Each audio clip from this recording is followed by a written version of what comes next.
Hello, I'm Julie Kay, and we are talking about something that is so common to all of us at some point. Are you dealing with anxious feelings, thoughts, and anxiety in your body?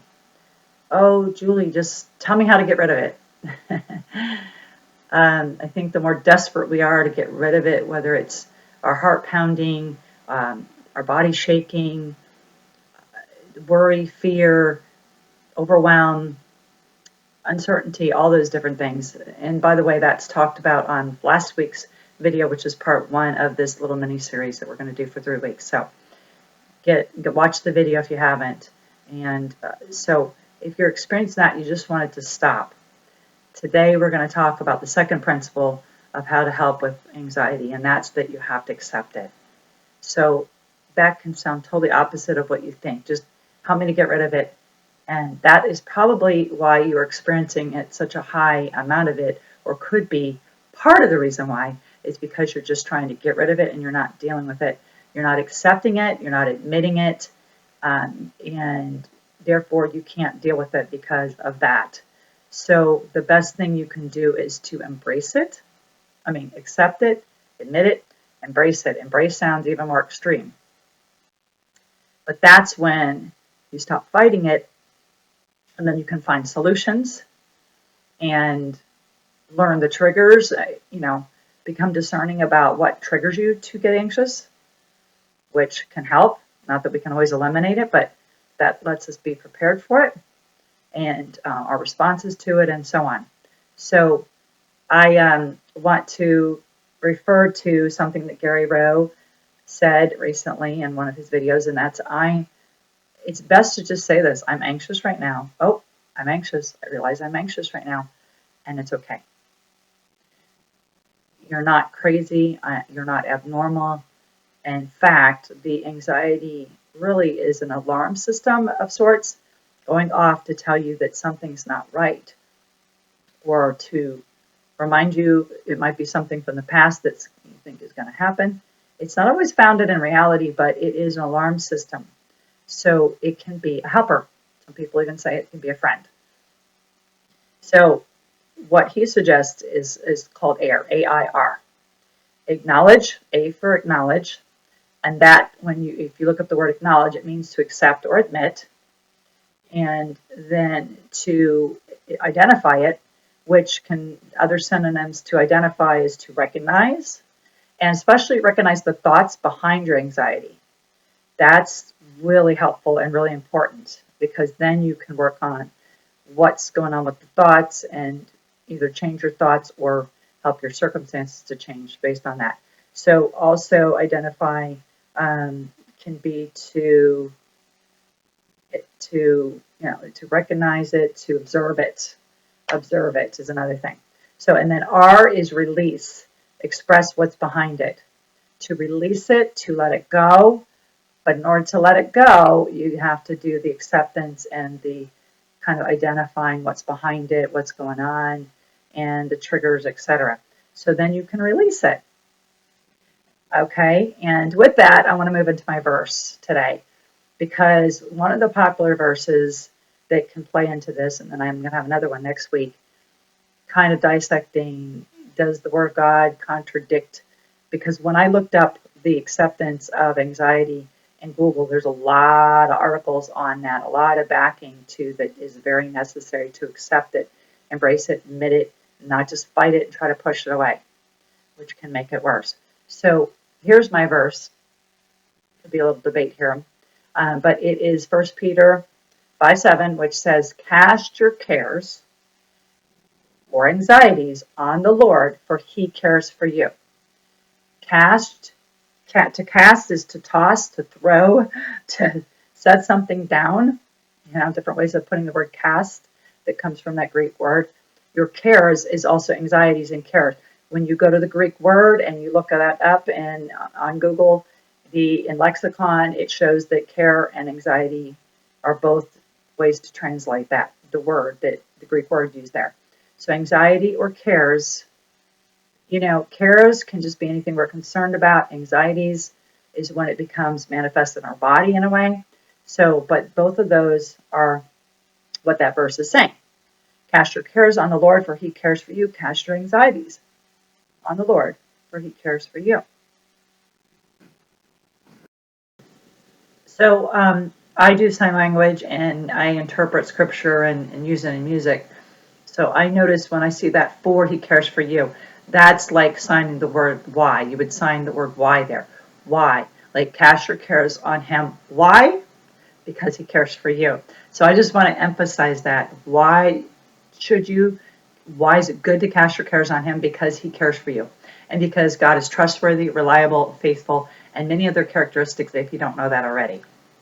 If you believe in him, it's important to learn to trust in him. And that's an ongoing, lifelong process, because in any relationship, we have to learn to trust the person. We have to grow in that trust, and the person has to earn it. Well, according to the scriptures and according to anybody who knows the Lord on an ongoing basis, he is trustworthy. You can trust him. So that's going to move into next week's topic, which is on safety, finding safety. But just to stick to that right now, he cares for you. He does care for us. So he can handle our concerns and our anxieties, and he cares. So he wants us to look to him and even cast them onto him, throw them onto him, throw them at his altar. I like to show action in what I do, and I think it's good. So cast it, throw it up or out, however, we tend to think of God as up, but cast it, throw it onto him. And in order to do that, there's got to be some trust. So anyway, getting back to acceptance, if we're going to accept it, we got to be able to trust something is going to be there to catch us, right? So now, if the anxiety is disrupting your daily life, there's different levels of it and how much we experience it, because we all do. But if you're experiencing it a lot, here are some coping tools that I want to mention today. Okay, the first one is journaling. Having a notebook, piece of paper, spiral, whatever you want to use, whether fancy or simple, and journaling out. And when we write and we try to think and answer questions, it gets us more likely to answer that question and to think through it, and it helps us to process things. So we want to, in the acceptance of the anxiety, we want to also find out what thoughts are behind it, what's going on behind it. So you could ask yourself, what's making me feel anxious? That could be the first simple question. What's making me feel anxious? Is it I am afraid of this thing coming up. I'm afraid of like my next time I speak, because this is a new venue for me. I'm afraid of what's going to happen with my job. Whatever. Fear is often behind anxiety, but it could be something else simple, and we'll talk about that in a minute. And then another question could be, what do I have? Is my fear or my worry or my concern behind anxiety, is it realistic? Is it realistic? If it's not, then all the more reason to get rid of it and to release that thought that is leading to the anxiety, because it's not realistic. And we do sometimes, our anxiety, our fears are very grounded in new things coming that we've never done, and we're insecure, or we're not sure how we're going to handle it. But other times it's just assuming something bad that happened in the past is going to happen in the future, when it's not necessarily going to be that way at all. So is it realistic? And then a third question that I love, because I believe strongly in the circle of control, is what is in my control right now in this situation? Because if you're anxious, fearful, worried, any of those things, there's definitely something out of your control there. So it's good to recognize what's out of your control in that situation as well, and also what is in your control, so that you can move to feeling more in control of yourself and the circumstances somewhat, not trying to control what's out of your control and going into the wrong kind of control, but recognizing what's in your control, what's in your influence, what you're able to change, what you're able to do that is your empowerment to do. That can help you a lot to ground you in the present, like we talked about last week with the first principle, in the now. That can bring you and help you be in the now, and it can also help you to accept it, okay, and process that. Okay, and one thing I want to say about the present, which is what the last video was about, so please look it up, is taking one day at a time, one moment at a time. The more we can walk in one day at a time, one moment at a time, the less anxiety we probably will experience.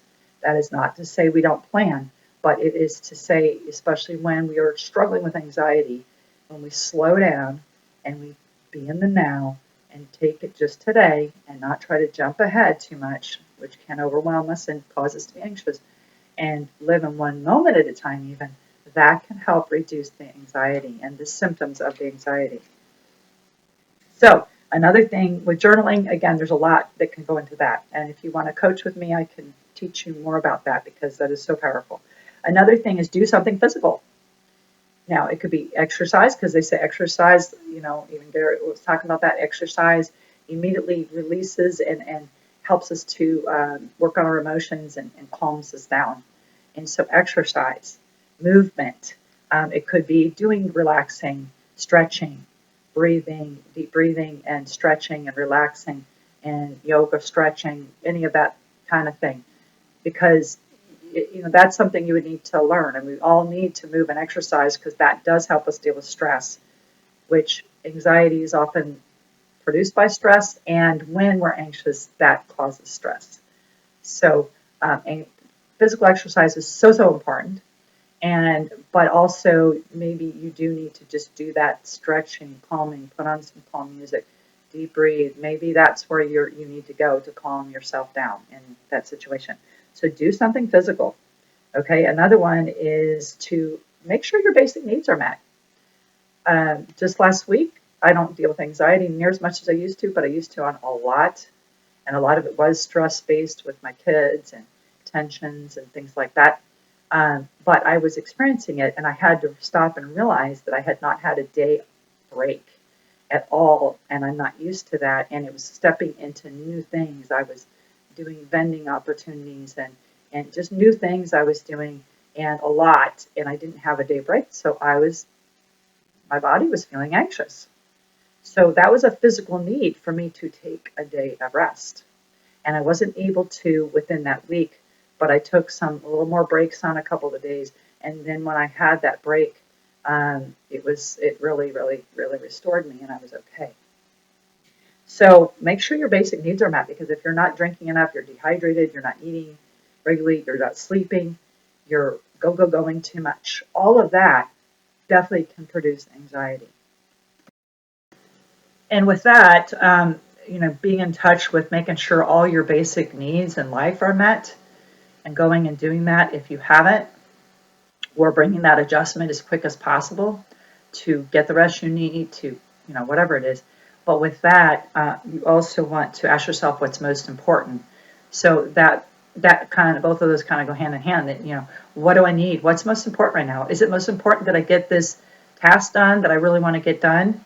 Or do I need to stop and take a break and go eat a meal, get a drink of water? Do I need to go just chill on my bed for a little while? Do I need to do something because the anxiety is mounting? So figure out what's most important, because you are important and you need to treat yourself as important, not just what you need to do for everybody else. If you just put all the priority on everybody else, your health is going to fail. You're going to end up having problems, and that's hurting you. And God wants you to love your neighbor as yourself, but then eventually that's going to hurt you helping out the others and doing the other things that you need to do anyway. So all very important. And once again, I want to say, don't avoid the anxiety. Don't just ignore it or avoid it or shove it down, because that can make it worse. So going back to that verse, could that casting my cares on the Lord, casting my anxieties on the Lord, for he cares for me, could that sound like you're not accepting it? I think that you have to accept something. So if I'm going to throw something or get rid of something, let's say a backpack on my back. Okay, I've worn it and now I need to get it off me. I'm hiking and now I need to take a break and a rest. And if I don't recognize I have that backpack on me and that's weighing me down and that I need to take it off and rest for a little while or get rid of it, period, or whatever, then I'm not going to take it off. I have to recognize that. So I think, again, the acceptance is very important. If I have to recognize that I have a care or an anxiety or a concern or worry in order to know that I've got to cast it onto the Lord. So I believe that does confirm that. and that He cares for me is a part of bringing somebody in to help us in that anxiety, which a lot of times we need help. So that's just a little word on that. So today, I hope you got something out of this video. Let me know if you did, but I want to encourage you to subscribe to this channel if you have not already, and hit the bell, subscribe, like the videos when you see them if you like them, and hit the bell after you subscribe, because that allows you to get the notifications of the next one when it's coming up, which I do usually put these on every Saturday morning, and but this way it reminds you so that you can get all of this mini series and all of the things that we're talking about here, because this is all about helping you through grief and loss, but it's all about helping your life in general. It's all about helping your mental health and your all-around health. That's what this is about. That's what I love being about, body, soul, and spirit. So I'm Julie Kay, helping you find your way through grief and loss, working on mental health. Take care. Thanks for subscribing, and see you next time. Bye-bye.